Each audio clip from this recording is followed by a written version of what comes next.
Hello, my bookish friends. Welcome or welcome back. I am Elizabeth. This is Reading Riley, and today we're going to talk about my most anticipated book releases in the second quarter of 2024. And for me, that is April, May, and June.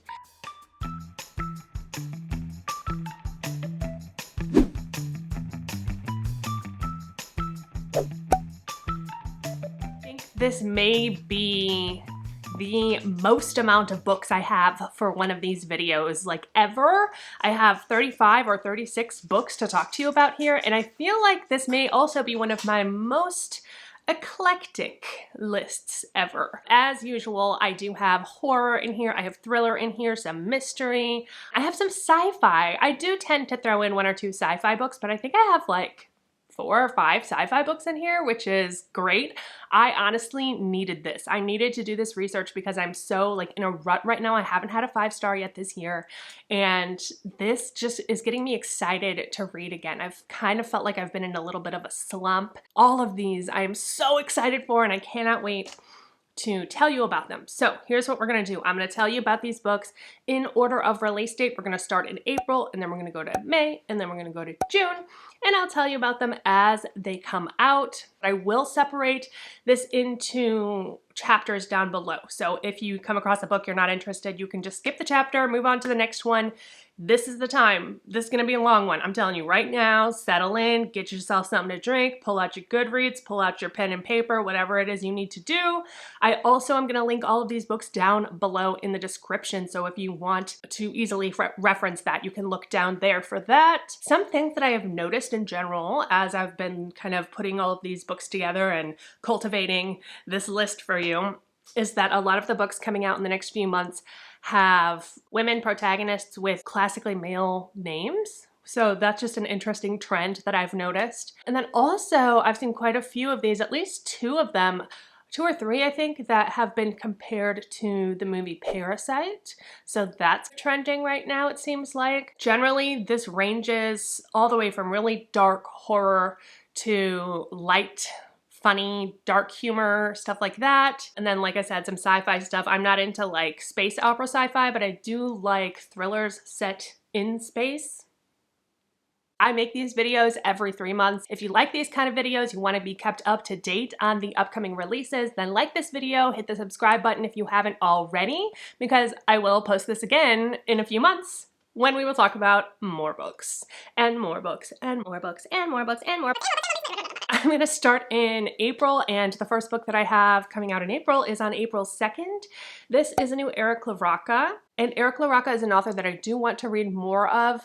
His writing tends to be very dark and grotesque. He considers it splatterpunk, but it also tends to have a lot to say and a lot of social commentary. It's very queer. It's very, very dark, but almost like art. It's very artistic to me. This is a short story collection. The first one is called This Skin Was Once Mine. He makes the most terrifying titles too. We're following Gillian Finch, and she's grieving the death of her father and struggling to feel comfortable in the childhood home she was once sent away from 20 years ago by her venomous mother. She's grieving her father, but she's finding out secrets about her past and her family's history, and her father questioning her own identity. It's only natural to hurt the things we love the most. Next is Seedling. A young man's father calls him early in the morning to say that his mother has passed away. He arrives home to find his mother's body still in the house. Struggling to process what happened, he notices a small black wound appear on his wrist. The inside of the wound as black as onyx and seemingly limitless as the cosmos. He is even more unsettled when he discovers that his father is cursed with the same affliction. This young man becomes obsessed with his father's new wounds, exploring the boundless insides and tethering himself to the black threads that curl from inside his poor father. Oh my gosh. So we're getting body horror and a lot more, it sounds like. And then one called Prickle. 2 old men revive a cruel game with devastating consequences. That's a quick synopsis. Oh, another one, All Parts of You That Won't Easily Burn. Enoch Ledbetter. Why does that name sound so familiar? Was that another character in another one of his books? Says he goes to buy a knife for his husband to use at a forthcoming dinner party. He encounters a strange shopkeeper who draws him into an intoxicating new obsession and sets him on a path towards mutilation and destruction. Oh. Anyway, so that comes out on April 2nd. Next, on April 2nd as well, I have a sci-fi book. This is called Calypso. It's by Oliver K. Langmead. I do not know this author, but this sounded really good, and the cover is beautiful, and I kind of got sucked in. I feel like this is going to be like a gothic thriller in the sense that it's like about botany and flowers, but then it's gonna like turn it on its head and be in space, which, as I was saying before, is something that I like. 224 pages. Calypso is the name of the vessel, the spaceship. And we're following Rochelle, who wakes up from cryostasis to take up her role on the Calypso. But she wakes to find the ship deserted and the interior taken over by a forest. As she explores and finds the last remaining members of the crew, she discovers a legacy of war conducted whilst she slept. This is one of those stories where it's like generations later, like they've been in space for generations and she's the last one to wake up. She is having to discover what has happened in all of this time that she's been asleep. It sounds exciting to me. It says she holds the balance of power in her hands, a high-stakes SF adventure of shattering moons, a colonial arc turned into Eden, post-human evolutions, delivered in a uniquely compelling form. I mean, it sounds great. I'm excited for that. Next, on April 2nd, we have She's Not Sorry. This is by Mary Kubica. I have only read one book by this author. I thought I'd read more. I have several of her books on my want to read shelf, but I've only read Local Woman Missing, and what I recall from that one, some people didn't like it as much because it was a little over the top. If I recall correctly, she had several points of view and several timelines going on in Local Woman Missing, but the way she put it together I thought was really well done. It kept my interest. It was thrilling. It was fast-paced. It's very much classic thriller writer is what I get from her. So let's take a look at this book that she's about to come out with. She's Not Sorry. We're following Megan Michaels, and she's trying to find balance between being a single mom. Oh, she's also, I think, a British author. She must be. To a teenage daughter and working as a full-time nurse. While on duty at the hospital one day, a patient named Caitlin arrives in a coma, having plunged from a bridge onto the train tracks below. Wow. When a witness comes forward with shocking details about the fall, it calls everything they know into question. Was Caitlin pushed, and if so, by whom and why? Megan has always tried to stay emotionally detached from her patients, but this time she mistakenly lets herself get too close until she's deeply entangled in Caitlin's and her family's lives. Only when it's too late does she realize that she and her daughter could be the next victims. Dun, dun, dun. So that comes out on April 2nd. Moving on, April 9th. Okay. Okay, this one I'm so excited for, and I'm gonna have to give you some backstory. First of all, let me tell you about this book. It's called Death in the Details. This is by Tietjen. Tietjen, I'm gonna say. I hope that's close. One of you sent this to me, one of my lovely followers sent this to me, and thank you so much because I could not be more excited about this. The more I look into it, the more I want to read it. It's saying that this is a first in the series, inspired by the real life Frances Glessner Lee. Now, if you've been on my channel for a while, if you've been following me for a while, you may know that I am obsessed with Frances Glessner Lee. She is one of my heroes of history. In the 1940s and 50s was when she was doing most of her work, but she was such an impressive woman. She was a bored socialite, and so she started, I don't have the time to look up Frances Glessner Lee, please. She did a million things, including being almost solely responsible for the role of a medical examiner that we currently have today, and also forensics in general. She made these little tiny dioramas. She made them in order to help detectives and police officers practice looking at the details, finding little bits of evidence here and there. The police back in the day actually used this to train their people. Dioramas of true crime scenes known as the nutshell studies of unexplained death.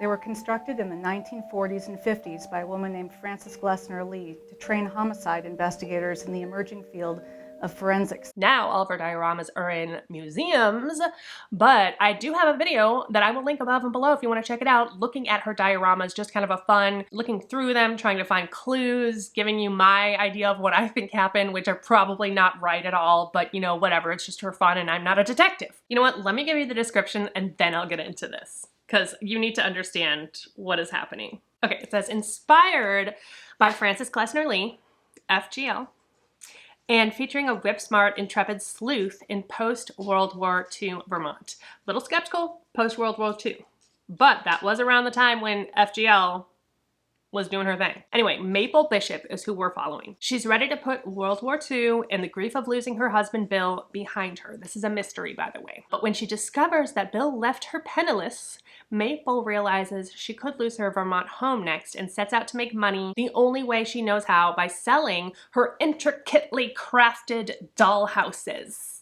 Maple, I love you! Business is off to a good start until Maple discovers her first customer dead.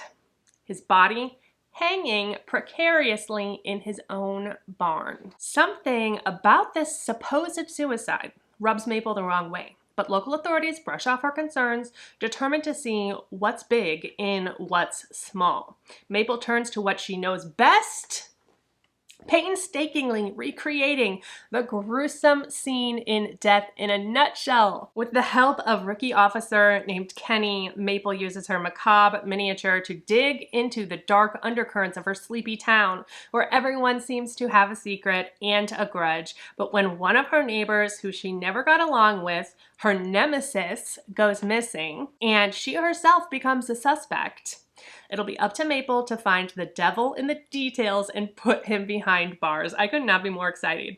Drawing inspiration from the true crime and offering readers a smartly plotted puzzle of a mystery, Death in a Nutshell is a stunning series debut. Okay, so let me go ahead and let's go back over to what I was saying before about FGL's things. One of her dioramas is literally called The Case of the Hanging Farmer. I'm gonna put the picture up here so you guys can see it. This is her actual diorama. Here is my theory about this story and about what Tietjen is doing.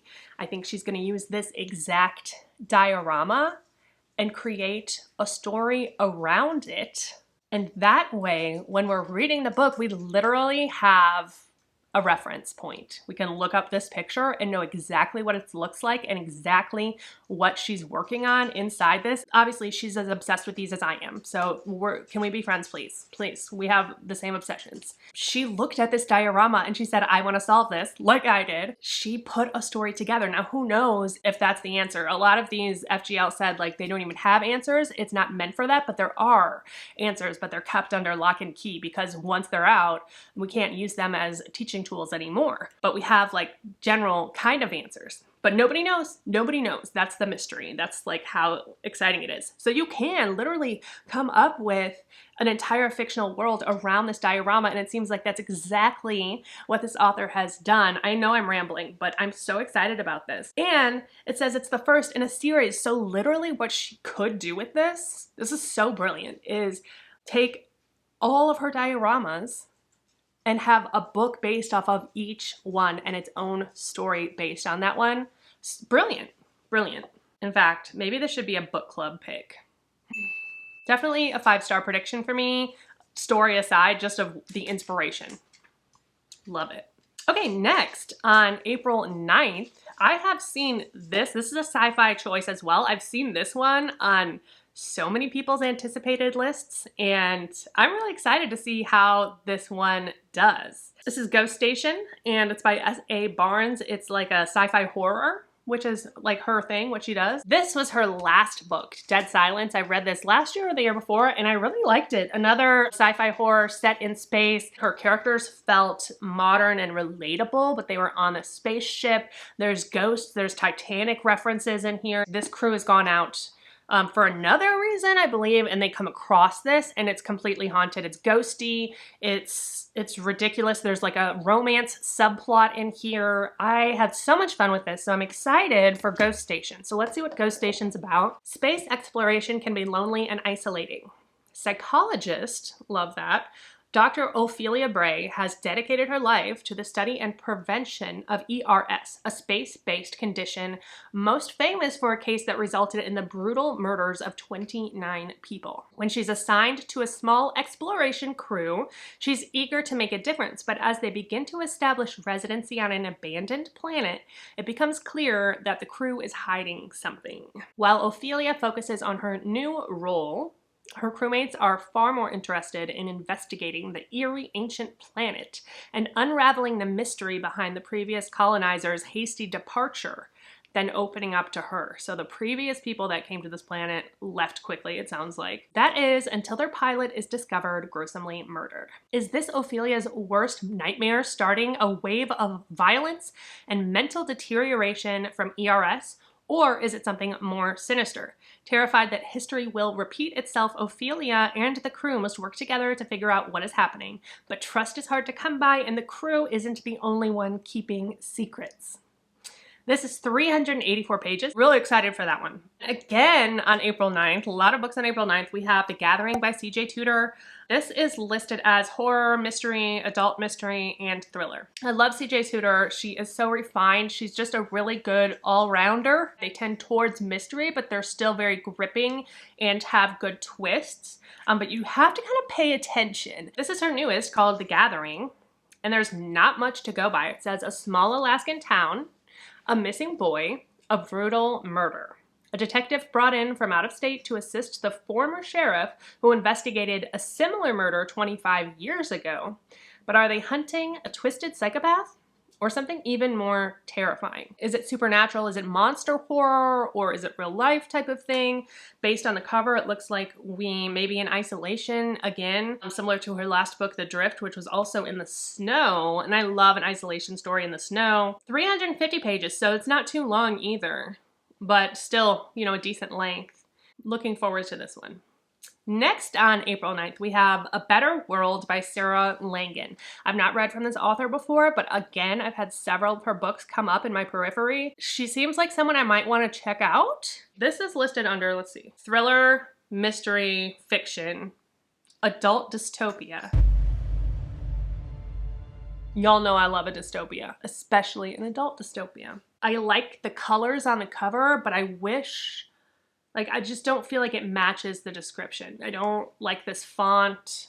This is the author of The Good Neighbors, which I've not read, but I want to. You'll be safe here. That's what the greasy tour guide tells the farmer Bowens when they visit Plymouth Valley, a walled-off company town with clean air, pantries that never go empty, and blue ribbon schools. And I'm guessing this is set in a world where those things are not normal anymore, that the air is not good. Okay, so this family comes to this small town on a trial basis because the dad is offered a job inside this town, but it sounds like they're obviously like lower class, and it sounds like maybe like the rich people are the ones who live here that can afford it. That would be my guess, just based on the single word dystopian. To this bucolic paradise for the 0.0001%. Yes. Though Linda will have to sacrifice her medical career back home. And family jumps at the opportunity. They'd be crazy not to take it. With the outside world literally falling apart. Okay, here we go. This might be the Farmer Bowens' last chance. The Farmer Bowens' last chance. But fitting in takes work. The pampered locals distrust outsiders, cruelly snubbing Linda, Russell, and their teen twins. And the residents fervently adhere to a group of customs and beliefs called Hollow. But what exactly is Hollow? Okay, is this culty? What is this? It's Linda who brokers acceptance by volunteering her medical skills to the most powerful people in town with their pet charity. Act Hollow, it's called. In the months afterwards, everything seems fine. Sure, Russell starts hyperventilating through a paper bag in the middle of the night, and the kids have drifted like bridgeless islands, but living here is worth sacrificing their family's closeness, isn't it? At least they'll survive. The trouble is the locals never say what they think. They seem scared, and Hollow's ominous culminating event, the Plymouth Valley Winter Festival, is coming. Oh my god, are they going to sacrifice them? Is this like a Midsommar situation? Oh my gosh. This goes on and on. I don't think I should read all of this. It's so long. It says the more Linda learns, the more frightened she becomes. Should they be fighting to stay or fighting to get out?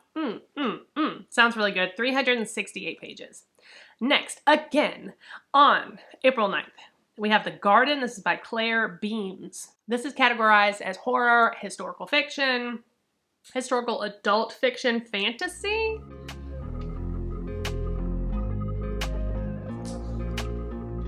Interesting. My second one that's categorized as historical fiction, which is very not on brand for me, but let's see what drew me to this one. Oh, yes. I remember this one. Okay, so we're following these women in 1948. That's why. Irene Willard, who's had 5 previous miscarriages, in a quest to give her beloved husband the child he desperately desires, and now she's pregnant again. She comes to this isolated house turned hospital in the Berkshires, run by a husband and wife team of doctors who are pioneering a cure for her condition. How convenient. Wearily, she enlists herself in the efforts of the doctor's hall to rectify the maternal environment. Both physical and psychological. Oh boy. In the meantime, she also discovers a long-forgotten walled garden on the spacious grounds. And now this garden is imbued with its own powers. So I think we're getting some magical realism in here. Or it did say fantasy.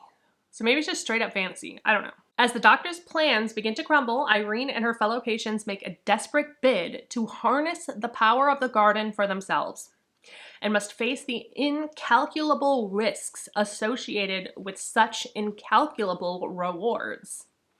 It's a mouthful. It says, with shades of Shirley Jackson and Rosemary's Baby. This sounds right up my alley. Delves into the territory of motherhood, childbirth, and the mysteries of the female body, and the ways it has always been controlled and corralled.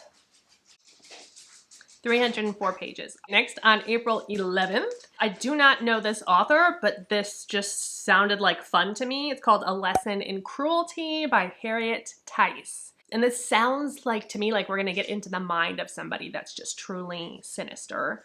What price would you pay for the perfect life? So it looks like we're following at least 3 different women in this. They say you can't always get what you want, but you can take it. So I'm getting life-snatching energy.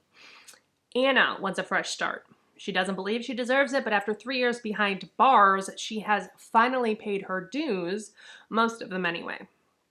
And then Lucy craves attention from the only man she can't have, her alluring Oxford professor, who is married, but not for the first time, and she thinks maybe she could be the next in line. And then Marie the recluse, has been locked up for too long. Also in jail, I guess? Or maybe just locked up. Maybe it wants us to think she's in jail. She's not ready to be free, but some rules are meant to be broken. So Marie's gonna snatch somebody's life. I just know it. It says everyone wants a perfect life, but not everyone is prepared to take it. I think Marie is prepared. I think she's prepared to take it. 499 pages. This is long. Woo. And that comes out April 11th. April 16th, we have a new novel by Alyssa Cole. Alyssa Cole used to write romance, but has since started writing thrillers. And the last one I read from her is called When No One Is Watching.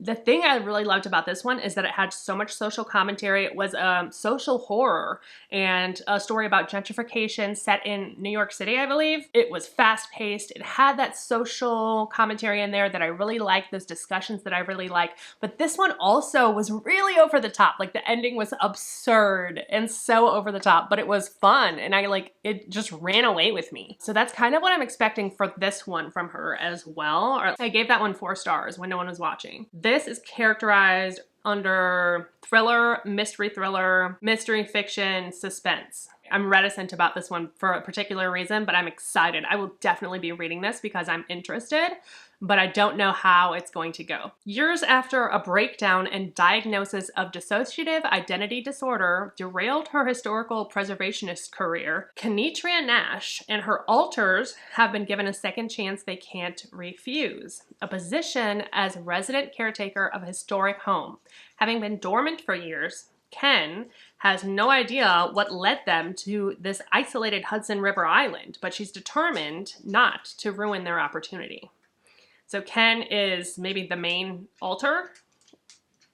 We'll get into it. Then a surprise visit from the home's conservation trust just as a nor'easter bears down, I guess that's a storm, bears down on the island, disrupts her newfound life, leaving Ken trapped with a group of possibly dangerous strangers and possibly dangerous alters, I guess, including the man who brought her life tumbling down years earlier. When he turns up dead, Ken is the prime suspect. Caught in a web of secrets and a race against time, Ken and her alters must band together to prove their innocence and discover the truth of Kavanaugh Island and their own past. Or they risk losing not only their future, but their life. Off the bat, loving that this has DID representation. That is something that I'm really intrigued by and interested in. It's one of the things in the culture of psychology that some people are like, that's pseudoscience. It used to be called multiple personalities. Now it's dissociative identity disorder or DID. The implications for having this in a suspense mystery thriller, I mean, I love that we know going into it that this is a thing. That's obviously not going to be the twist. So as long as this is handled well, this could be really good. And knowing that she has a lot of social commentary in her other book that I read from her, maybe we will get some mental health, some positive mental health rep in this, but this is something that I'm absolutely interested in and fascinated by, and so I will be reading this. It's 352 pages, and again, that comes out April 16th. Next on April 16th, we have The Practice, The Horizon, and The Chain by Sofia Samatar. Oh, it says this is a celebrated author. Maybe I should know who she is. Presents a mystical, revolutionary space adventure. Oh, right, this one is sci-fi. For the exhausted dreamer, in this brilliant science fiction novella. That's right, it's a novella. So there was a comparison in here to Babel about the pretense of academia in general, how it is sold to you as this idea of liberation, but also kept for the people who they deem worthy of it, like the elite, gate-kept. Academia is. Anyway, it has something to say about that, and I'm reading Babel right now, so I'm excited for this. It says, the boy was raised as one of the chained, condemned to toil in the bowels of a mining ship out amongst the stars. His whole world changes literally when he is yanked upstairs to meet the woman he will come to call Professor. The boy is no longer one of the chained. He has been gifted an opportunity to be educated at the ship's university alongside the elite. The woman has spent her career striving for acceptance and validation from her colleagues in the hopes of reaching a brighter future, only to fall short at every turn. Together, the boy and the woman will learn from each other to grasp the design of the chains designed to fetter them both and are the key to breaking free. They will embark on a transformation and redesign the entire world. I don't know how they're going to get all that into 128 pages, but it sounds really good. Next on April 23rd, we have The Day of the Door. This is a new story by Laurel Hightower, who I have now read at least 2 books from and really enjoyed. Her stories tend to be feminist stories as well. Once there were 4 Lasco siblings banded together against the world that failed to protect them. But on the hellish night that marked the end of their childhood, the eldest brother Sean died violently after being dragged behind closed doors. Though the official finding was accidental death, Nathan Lasco knows better and has never forgiven their mother Stella. Now, 2 decades later, Stella promises to finally reveal the truth of what happened on the day of the door. Accompanied by a paranormal investigative team, this is giving me Paul Tremblay. What is that Paul Tremblay book? This one. The Lasco family comes together one final time, but no one is prepared for the revelations waiting for them on the 3rd floor. 228 pages. That comes out April 23rd. Next, on April 30th, we have In Universes by Emet North. If you know me at all, you know I'm a huge sucker for the multiverse trope. I'm in. I just love the concept. I love the idea. And it sounds like this author, their thesis was on the many worlds interpretation of quantum mechanics, which is so incredibly fascinating to me. So let's see what this book's about. Okay, we're following Raffi, works in an observational cosmology lab, so I guess we know our author knows much about this, searching for dark matter and trying to hide how little they understand their own research. Every chance they get, they escape to see Britt, a queer sculptor who fascinates them for reasons they also don't or won't understand. So this is queer as well, so that's exciting. As Raffi's carefully constructed life begins to collapse, they become increasingly fixated on the multiverse and the idea that somewhere there might be a universe where they mean as much to Britt as she does to them. And just like that, Raffi and Britt are 13 years old. Best friends and maybe something more. Oh, this is reminding me of Bridge. I really liked Bridge. That was another multiverse book that I read recently at the end of last year. Really liked that. It's also giving Meet Me in Another Life by Katrina Silva. Especially Meet Me in Another Life. I cried so hard. I bawled like a baby. So they've time traveled back to being 13 in a different version of their life, it sounds like. In Universes is a mind-bending tour across parallel worlds, each an answer to the question of what life would be like if events had played out just a little bit differently. I love this. The universes grow increasingly strange. Women fracture into hordes of animals. Alien-infested bears prowl apocalyptic landscapes. Wow. But across them all, Raffi, alongside their sometimes friends, sometimes lovers, Britt, Kay, and Graham, reaches for a life that feels authentically their own.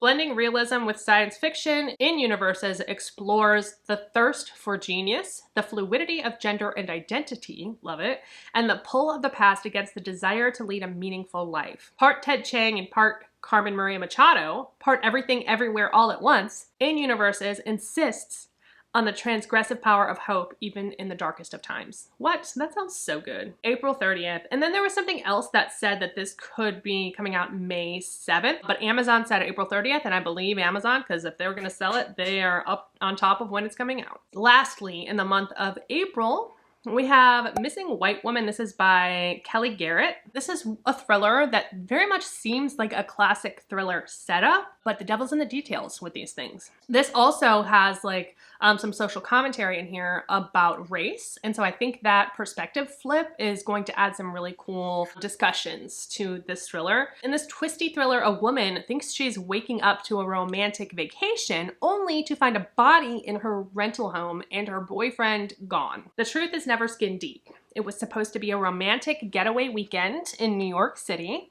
Brianna's new boyfriend, Ty, took care of everything. The train tickets, the dinner reservations, the rented 4-story luxury row house in Jersey City with a beautiful view of the Manhattan skyline. Okay. But when Bree comes downstairs their final morning, Ty is nowhere to be found and there's a stranger dead in the foyer. Oh, and it's the missing woman the entire internet has become obsessed with, Janelle Beckett. Soon, both the police and an army of internet sleuths are asking questions Bree does not know how to answer. Desperate to find Ty and keep her own secrets buried. Okay, so here's what I'm thinking up until this point is like, you gotta just tell them everything. You're not involved. Like, just call the cops. Hey, this is what happened. But now it's saying she has to keep her own secrets buried. And this is what I mean about that kind of classic formula, is that something happens where a normal person in a situation could just like be straight up and honest about it and like there would be no conflict. Well, some. It's because there's a dead person.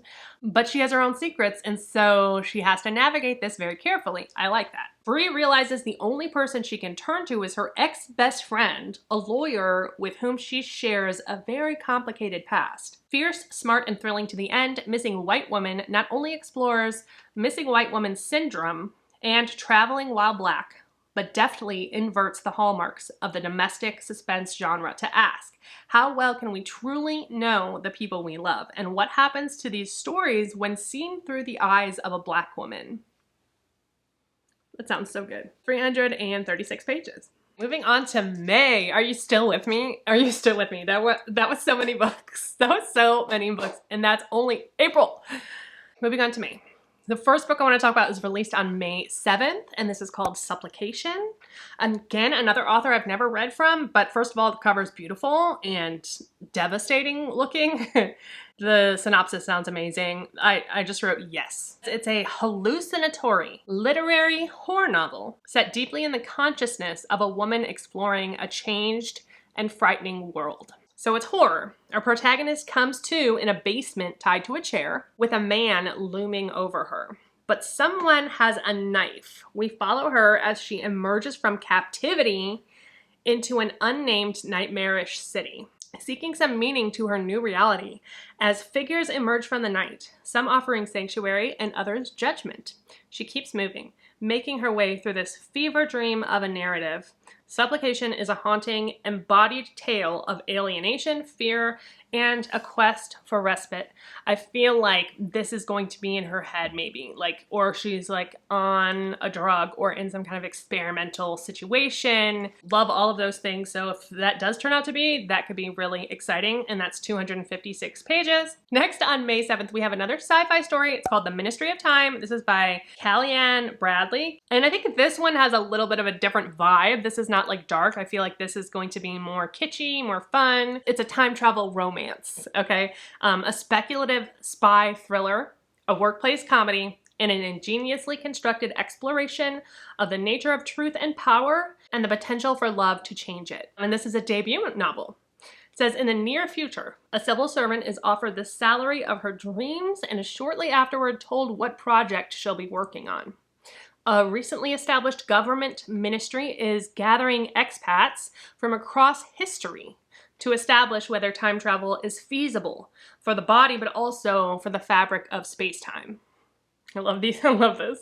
She is tasked with working as a bridge, living with, assisting, and monitoring the expat known as 1847, Commander Graham Gore. As far as history is concerned, Commander Gore died on Sir John Franklin's doomed 1845 expedition of the Arctic, so he's a little disoriented to be living with an unmarried woman who regularly shows her calves. This could be funny. Surrounded by outlandish concepts such as washing machine, Spotify, the collapse of the British Empire. But he adjusts quickly. He is, after all, an explorer by trade. Soon, what the bridge initially thought would be, at best, a seriously uncomfortable housemate dynamic evolves into something much more. Over the course of an unprecedented year, Gore and the bridge fall haphazardly, fervently in love, with consequences they never could have imagined. Supported by a chaotic and charming cast of characters, including a 17th century cinephile who can't get enough of Tinder, a painfully shy World War I captain, and a former spy with an ever-changing series of cosmetic surgery alterations and a belligerent attitude to HR.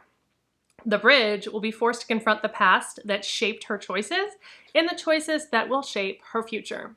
An exquisitely original and feverishly fun fusion of genres and ideas. The Ministry of Time asks the universal, what happens if you put a disaffected millennial and a Victorian polar explorer in a house together? This sounds really cute. 352 pages, that's May 7th. Next on May 14th, we have The House That Horror Built. This is by Christina Henry. She's just busting them out because I just read one of her new releases in Q1.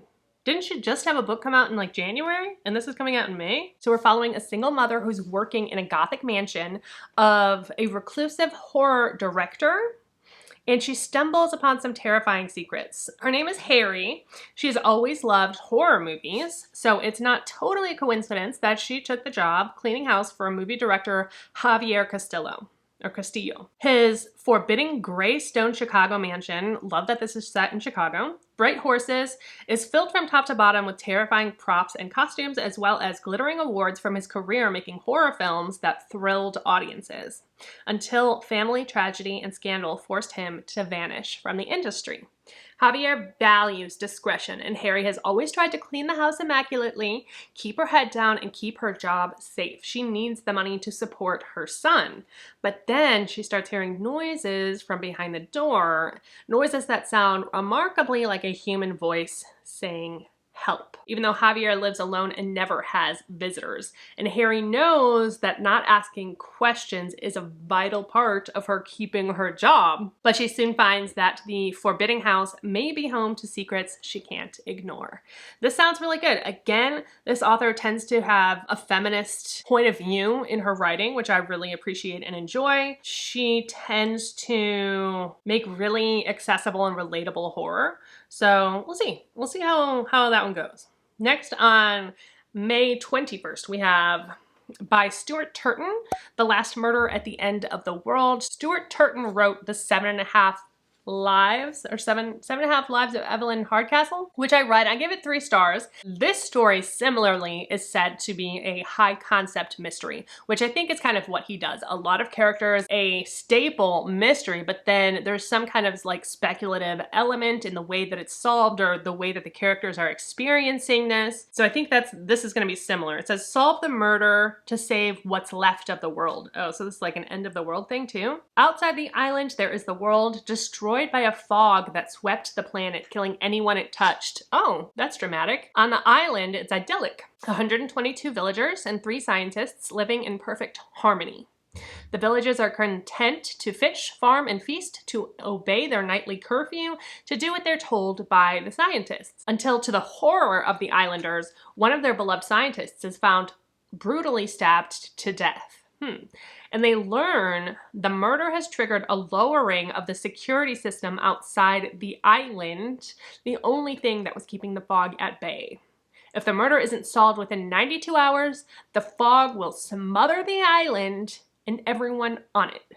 But the security system has also wiped everyone's memories, oh gosh, of exactly what happened the night before, which means that someone on the island is a murderer and they don't even know it. And this is 400 pages, so it's long again. I have no doubt Stuart Turton's gonna turn out something that is unique and original, and that also pays homage to like a classic murder mystery. Maybe this is one though that I'm gonna wait to hear reviews on, because I'm not super about that. Next on May 21st, I would be remiss if I did not mention there is a new Stephen King short story collection coming out. It's called You Like It Darker. Says, you like it darker? Fine, so do I.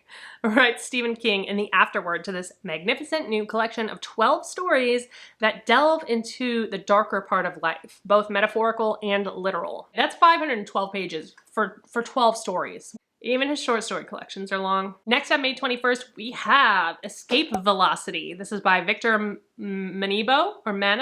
We're following the space habitat that orbits around Earth, and it's this playground for the rich and famous. The perfect location to host reunions for the Rockford Institute. What is the Rockford Institute? Rockford boasts only the best. Oh, I see. So it's like a school or boarding school or something? The wealthiest, most promising students with the most impressive pedigrees, complete with spacewalks. These lavish reunions are a prime opportunity for alumni to jockey for power with old friends and rivals, and crucially to advance their applications to live in an exclusive Mars settlement. Earth is dying.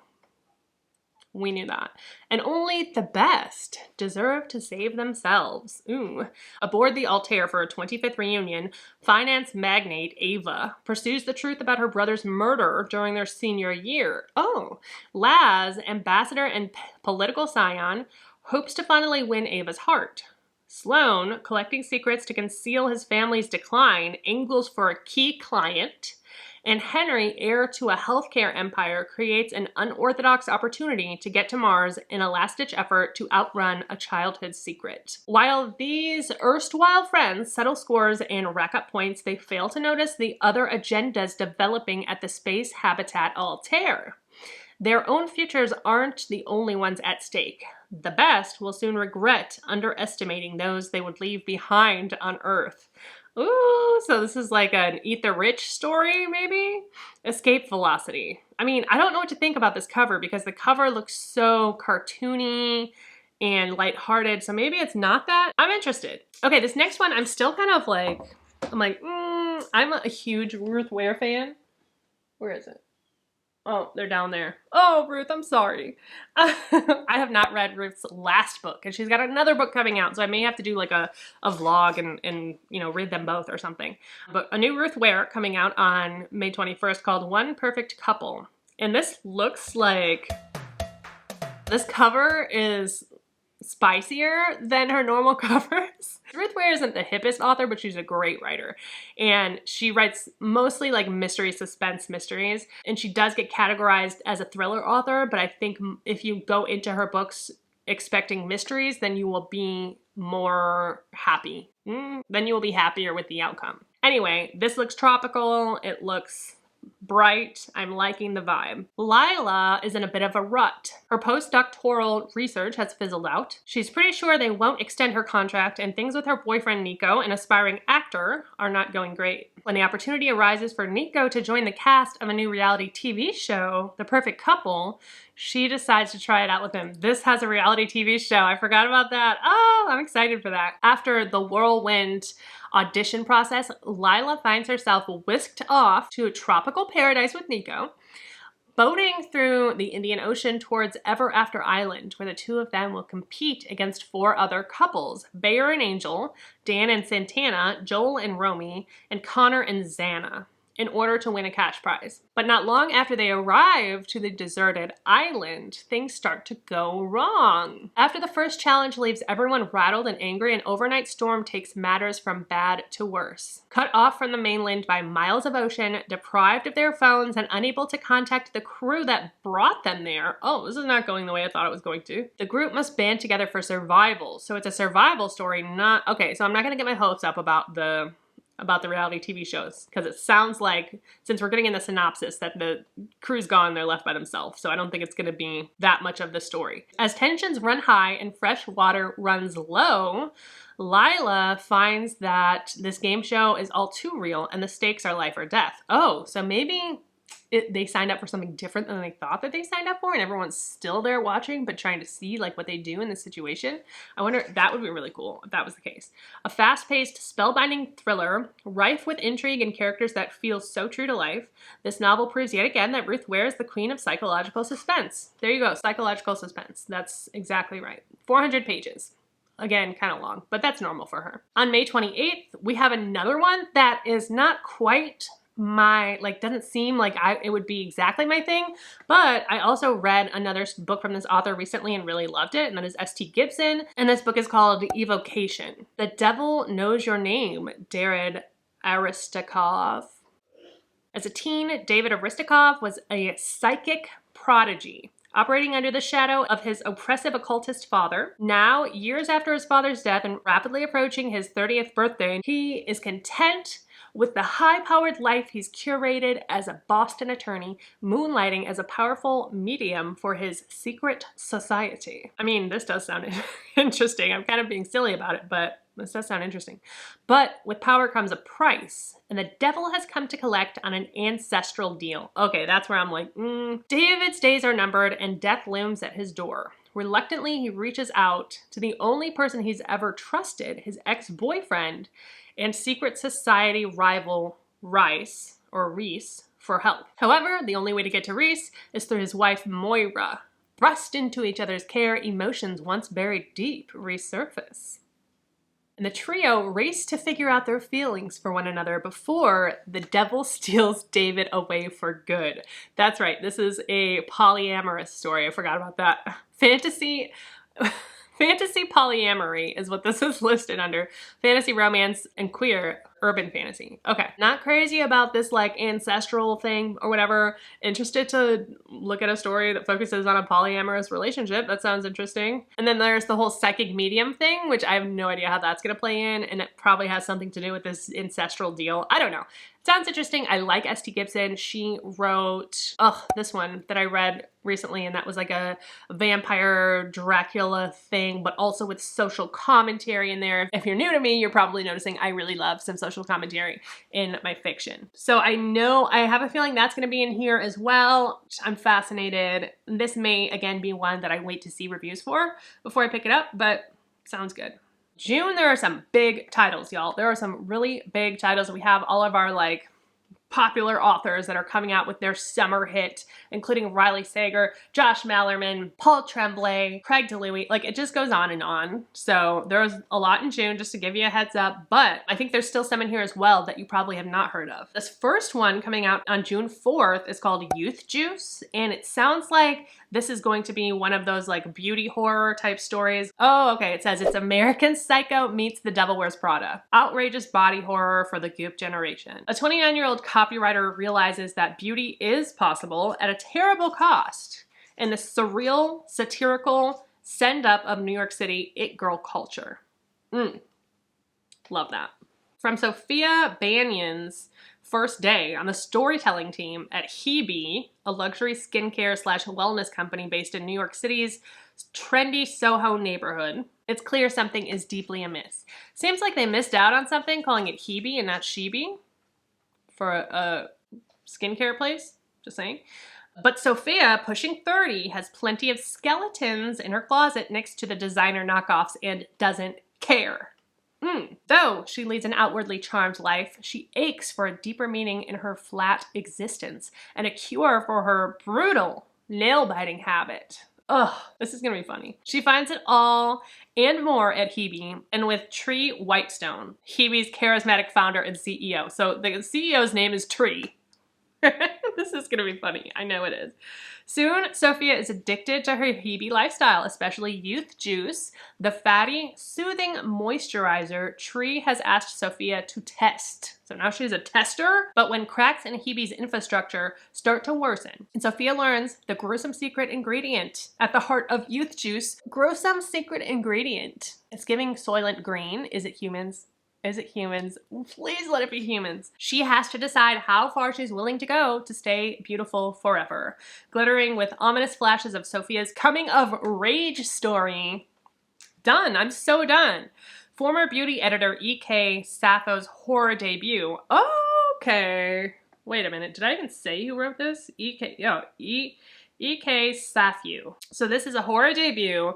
It is as incisive as it is stomach-churning in its portrayal of all-consuming female friendship and the beauty industry's short attention span. Youth Juice does to skincare influencers what Bret Easton Ellis did to yuppies. You'll never moisturize the same way again. I love it! 288 pages. That's like in the perfect sweet spot for me. And that comes out June 4th. Very excited about that one. Next on June 7th, we have a horror novel by Blaine Dangle? Sorry, Blaine. Cover's giving thriller, but it's saying it's horror, so we'll go from there. It says, Whit Rogers has been dreaming horrible dreams. Dreams that stretch the very fabric of the real and unreal, as he is pulled by a voice across the country to a small crab fishing ship set to depart into the Bering Sea.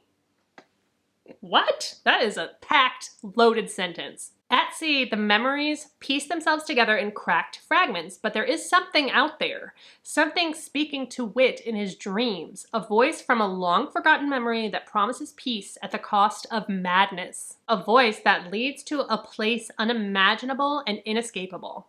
300 pages, that's the whole synopsis, so it's very vague. Definitely sounds like this could be one that's more of like a fever dream where it's like in and out of consciousness or we don't know what's real and what's not real. And that's what drew me to this one. Again, I don't know this author, so I have no idea what to expect as far as the writing style, any of that, but the synopsis has me intrigued. Okay, this next one on June 11th, I am so excited about. Just the description of this sounds amazing. I have not read from this author before, but it sounds right up my alley. It's called One of Our Kind. It's by Nicola Yoon. And apparently she is a pretty well-known writer in another genre. But what is this categorized as?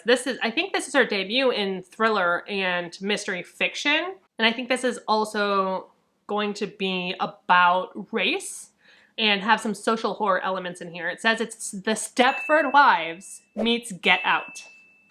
Again, you got me. You got me hooked. That's all I need. Oh, it says it's her first adult novel.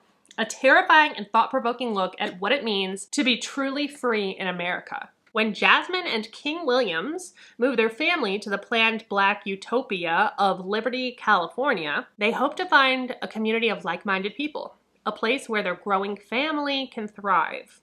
King settles in at once, embracing the Liberty's ethos, including the Lux Wellness Center at the top of the hill, which proves to be the heart of the community. But Jasmine struggles to find her place. She expects to find liberals and social justice activists striving for racial equality, but Liberty residents seem more focused on booking spa treatments and ignoring the world's troubles. Jasmine's only friends in the community are equally perplexed, and frustrated by Liberty's outlook, a frustration that turns to dread when their loved ones start embracing the Liberty way of life. As Jasmine learns more about Liberty and its founders, she discovers a terrible secret that threatens to destroy her world in ways she could never have imagined.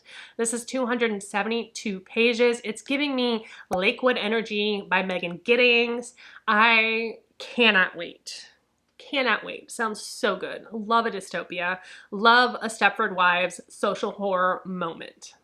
Thank you. And Get Out, for that matter. Next, on June 18th, we have We Used to Live Here. This is by Marcus Kluwer. For me, this is giving like Stranger Danger. This is giving Paul Tremblay, Cabin at the End of the World. It's giving Leave the World Behind by Ramon Alam. It's giving a lot of apocalyptic Stranger Danger type situation. Oh, it says it's The Turn of the Key by Ruth Ware meets Parasite. This is another one that said Parasite reference, and his eerily haunting debut and Reddit hit, soon to be a Netflix original movie starring Blake Lively. If you needed more motivation, it's gonna be adapted, so time's ticking.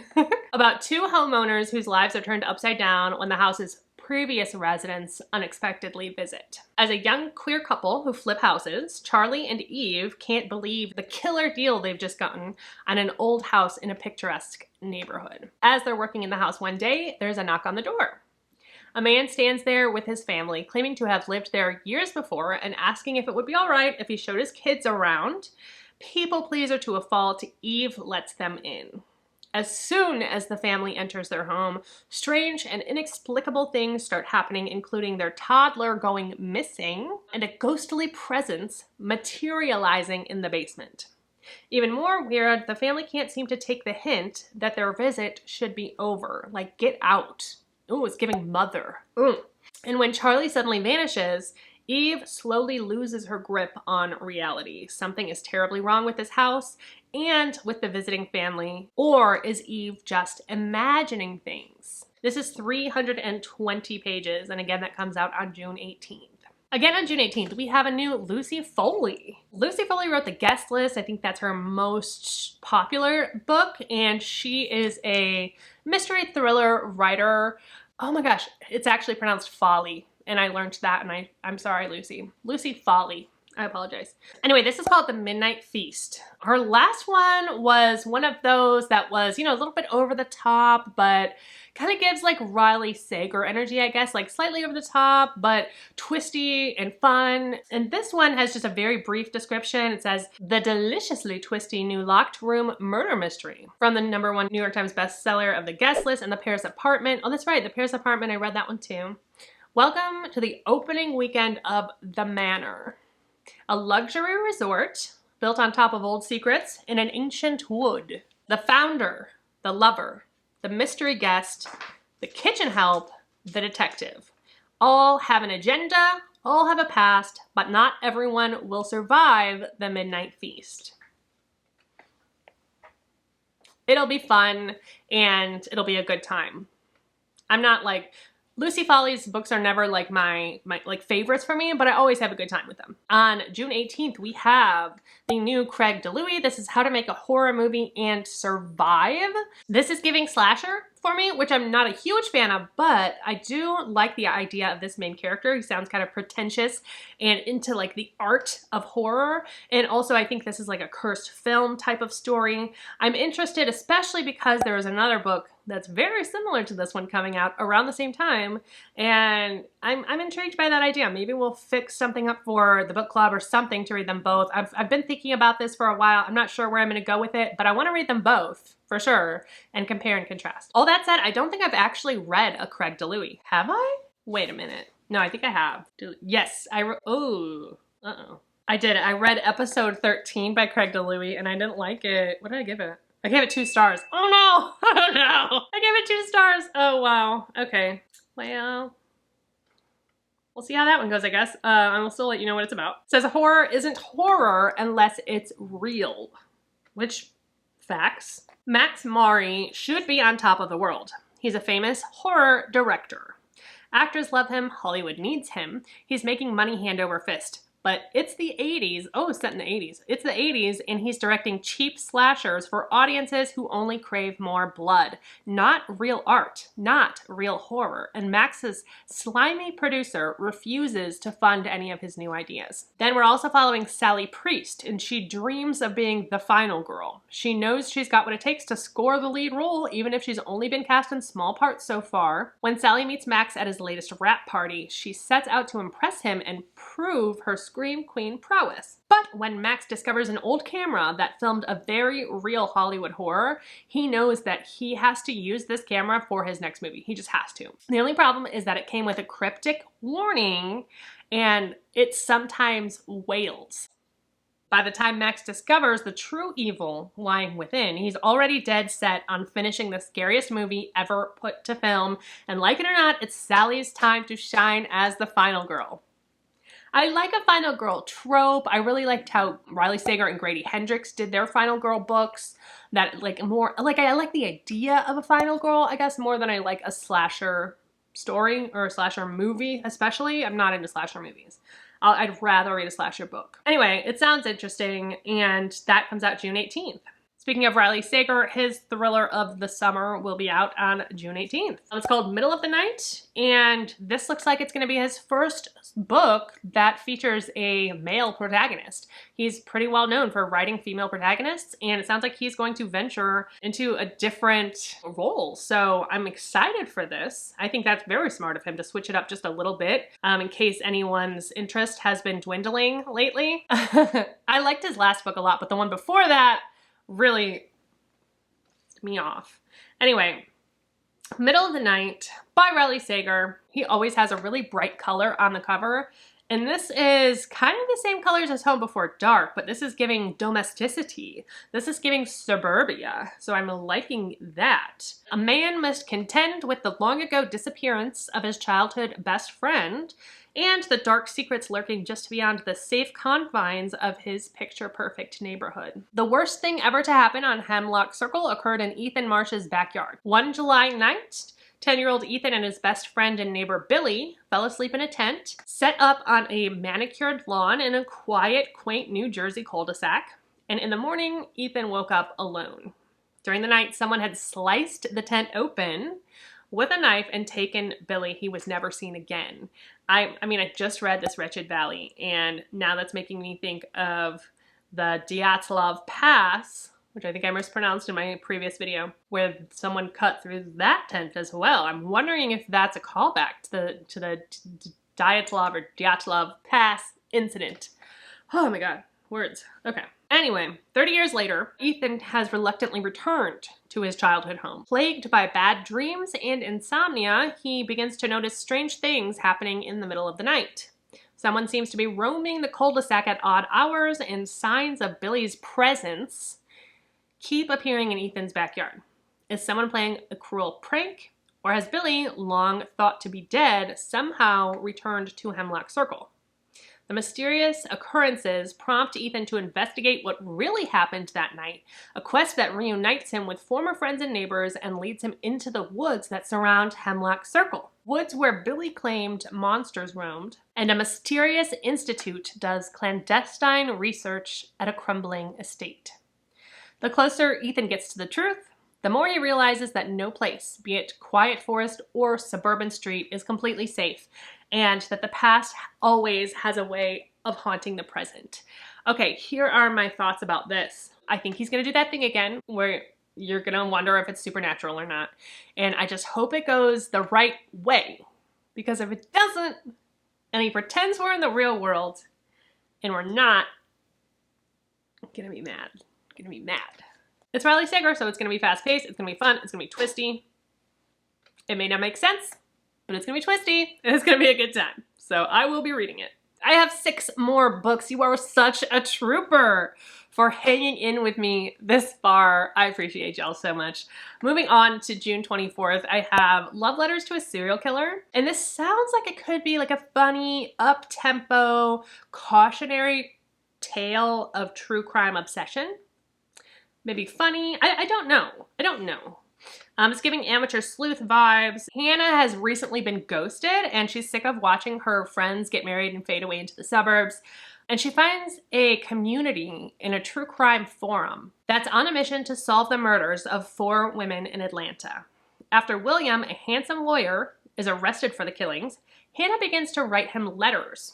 It's the perfect outlet for her pent-up frustration and rage, and the exercise empowers her and even feels healthy at first, until William writes back. Hannah's interest in the case goes from curiosity to obsession because she actually starts falling for this guy, leaving space for nothing else as her life implodes around her. After she loses her job, she heads to Georgia to attend the trial and befriends other true crime junkies like herself. When a 5th woman is discovered, the jury has no choice but to find William not guilty, and Hannah is the first person he calls upon his release. The 2 of them quickly fall into a routine of domestic bliss. Well, as blissful as one can feel while secretly investigating their partner for serial murder. 320 pages. This one, it just sounds fun. Based on the way that it's been described, I'm assuming it's gonna have some kind of cautionary like, oh, this is what happens when you get obsessed with true crime, and it's not gonna be like, we should all marry everyone in prison. I don't think that's the message it's trying to send, but we'll see. I'm interested. It sounds good. Next, on the 26th of June, we have Paul Tremblay. This is called Horror Movie, and if you recall, when we talked about the Craig DeLuey book, I referenced another book that was coming out that was oddly similar. This comes out on the 26th, and I love Paul Tremblay, so I am absolutely anticipating this to be the better of the 2. Paul Tremblay writes horror in a way that's speculative and a little bit, the word that's coming to my mind is emo, but that's not right. Like that's not right. It's always a little bit out there and a little bit unexplained and a little bit weird. And I love that. I love his writing. This is also cursed media, cursed film, something like that, horror story. A chilling twist on the cursed film genre from the best-selling author of The Pallbearers Club and The Cabin at the End of the World, Paul Tremblay. In June of 1993, a group of young guerrilla filmmakers spent 4 weeks making a horror movie, a notorious, disturbing art house horror flick. The weird part is that only 3 of the film's scenes were ever released to the public. But Horror Movie, it's called Horror Movie, has nevertheless grown a rabid fan base. 3 decades later, Hollywood is pushing for a big budget reboot. The man who played the Thin Kid is the only surviving cast member. He remembers all too well the secrets buried within the original screenplay, the bizarre events of the filming, and the dangerous crossed lines on set that resulted in tragedy. As memories flood back in, the boundaries between reality and film, past and present, start to blur. But he's going to help remake the film, even if it means navigating a world of cynical producers, egomaniacal directors, and surreal fan conventions. Demons of the past be damned, but at what cost? Horror Movie is an obsessive, psychologically chilling, and suspenseful twist on the cursed film genre that breathlessly builds to an unforgettable, mind-bending conclusion. Mind-bending, I'm worried about that word. Worried about that. But nevertheless, love a Paul Tremblay book. Very excited for this one. Next, on June 25th, we have the new Josh Malerman. This is the author of Bird Box. If you have read that or seen the adaptation with Sandra, why can't I think? Sandra Bullock. Oh my gosh. This is called Incidents Around the House. I think this is gonna maybe be a creepy child trope. Or maybe completely not, I don't know. A chilling horror novel about a haunting told from the perspective of a young girl whose troubled family is targeted by an entity she calls Other Mommy. What? No. To 8-year-old Bella, her family is her world. There's Mommy, Dado, Grandma Ruth, but there's also Other Mommy, a malevolent entity, oh my gosh, who asks her every night, can I go inside your heart? No, you cannot. When horrifying incidents around the house signal that Other Mommy is growing tired of asking Bella the same question over and over, Bella understands that unless she says yes, soon her family must pay. So it's not going to be a creepy child, but it's a creepy entity, but through the perspective of a child. Gotcha. Other Mommy is getting restless, stronger, and bolder. Only the Bonza family can keep Bella safe, but other incidents show cracks in her parents' marriage. Uh-oh. The safety Bella relies on is on the brink of unraveling. Incidents Around the House is a chilling, wholly unique tale of true horror told by the child Bella, a story about a family as haunted as their home. Interesting. I'm expecting to get a lot of backstory about this family and something that's followed them around through centuries, through generations. Just a guess. Anyway, that's 384 pages by Josh Mellerman. Again, on June 25th. This one actually, I believe, is YA, which I don't read much of, but it sounded really good. It referenced Yellow Jackets, and I was in. Doesn't take much. You know, just the right words. This is called Six of Sorrow by Amanda Linsmeer. 16 years ago, 6 girls were born on the same day. If y'all have ever seen, there's a show called, I think it's called Sense8, about these people all born at the same moment, and they can like connect to each other, and they can like use each other's abilities. It's not superpowers, but like if that person knows how to speak Portuguese, then I could speak Portuguese through me. Like they can like, they're all connected. Anyway, it reminded me of that. 16 years ago, 6 girls were born on the same day, and now on their birthday, one of them is missing. From the author of Starlings comes a story about small towns, friendships, and the terrifying things your parents don't tell you. That's perfect for fans of Yellow Jackets. For most of her life, Isbo and her 5 best friends were inseparable. Amazingly enough, the 6 girls even shared a birthday. Then a rift caused their friendships to fracture, and Iz lost everything except Ruel, the only one who didn't abandon her. Until now, the night of their 16th birthday, Isbo leaves Ruel sitting on the front porch and heads home. And in the morning, Ruel is missing. She's gone for 3 days, and when she reappears, there is something wrong with her. She's sick, really sick, and she doesn't remember anything that happened while she was gone. If there's any bright side to the situation, it's that Ruel's peculiar disappearance brings the 6 girls back together. Their sisterhood feels as strong as it was years ago, but when another one of them disappears, they all agree that they must have more in common than simply their birthday. They all feel it. Something has been waiting for them, and that something has come to claim them one by one. Deep in their bones, they know it's just a matter of time until they are all taken, and if they don't save themselves, no one will. Yeah, so this is saying young adult fantasy. So I don't know what that could be, but it sounds interesting to me. They got me with Yellow Jackets. That's what it is. 336 pages. Lastly, on June 26th, we have The Eyes Are the Best Part. This one's absolutely horror. It sounds terrible and amazing. The only genre that's listed is horror fiction. 288 pages. The Eyes Are the Best Part by Monica Kim. Okay, so let's just read it. After her father suddenly leaves, turning the family upside down, Ji-won is forced to pick up the pieces and keep her grieving mother from falling apart. When her mother tells her that eating fish eyes will bring good luck and hints that it may help her father return, Ji-won tries one and immediately begins dreaming about eating eyes, but not fish eyes. Human eyes. Human eyes. Instead of Ji-won's parents reuniting, however, her mother starts dating George, a Caucasian man with an obvious Asian fetish. Tormented by her dreams, Ji-won becomes obsessed with his beautiful blue eyes and begins noticing blue eyes all around her. No longer able to control her urges, she finds opportunities to feed her hunger, growing more and more reckless each day.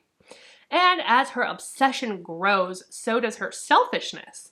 The things that once seemed important to her no longer do, and Ji-won, who has already been hopelessly devoted to her family, decides that she must do the one thing that will end her cravings once and for all. A brilliantly inventive, subversive novel about a young woman unraveling from feeling for too long because of race, because of misogyny, completely unseen. The Eyes Are the Best Part is also a story of an immigrant family falling apart and trying to find their way back to each other. I love how this mentions she's feeling unseen, and so she has to eat eyes. She's feeling unseen, and now she's craving eating eyes, to be seen, to take someone else's sight. There's gotta be something going on with that, like a theme, a metaphor, you know, something going on with that. Anyway, it sounds really good. It sounds terrifying and maybe like a female rage type situation. I love that we have this from the perspective of an immigrant family. I love that they are shining a light on her feeling different because of her race and because of misogyny, of course, but I think it's going to be insightful and horrific. I don't know this author, by the way, Monica Kim, but that's just the impression I get. Those are all of the books. Oh my gosh, my throat is so dry, so dry. If you liked this video, give it a like, subscribe down below. There's more to come as always. Let me know down below if I convinced you to read any of these or if there's one in particular that you're the most excited to be reading when it comes out. Don't forget that life is short, so read Riley. Cheers and goodbye!